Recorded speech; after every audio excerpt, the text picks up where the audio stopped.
ಪಾಲಿಕೆಯ ಮಾಜಿ ಮೇಯರ್ ರೇಣು ಕೀಲೇಕರ್ ಒಡೆತನದ ಮಹಿಳಾ ಆಗಾಡಿ ಹೋಟೆಲ್ಗೆ ಏಕಾಏಕಿ ಬೆಂಕಿ ತಗುಲಿದ ಘಟನೆ ಶುಕ್ರವಾರ ನಡೆದಿದೆ. ಶನಿವಾರ ಕೂಟ್ ಬಳಿ ಇರುವ ಮಹಿಳಾ ಆಗಾಡಿ ಹೋಟೆಲ್ನಲ್ಲಿ ಬೆಂಕಿ ತಗುಲಿದ ತಕ್ಷಣ ಇಲ್ಲಿನ ಸಿಬ್ಬಂದಿಗಳು ಹೋಟೆಲ್ನಲ್ಲಿದ್ದ 7 ಸಿಲಿಂಡರ್ಗಳನ್ನು ಹೊರಗೆ ತೆಗೆದಿದ್ದಾರೆ.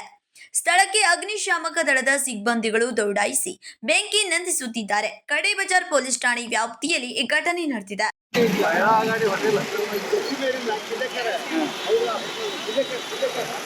ಈ ಕಾಂಪ್ಲೆಕ್ಸ್ ಹೆಸರು ಸರ್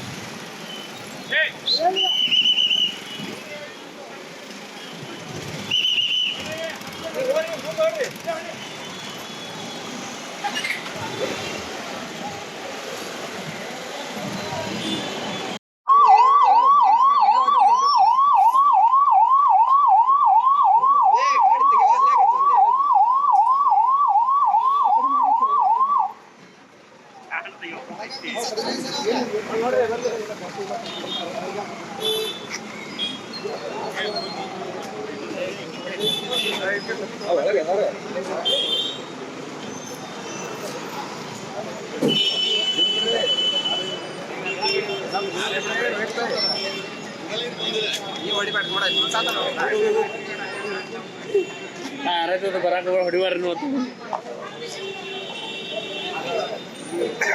मसाला लागलेला हे लागलेला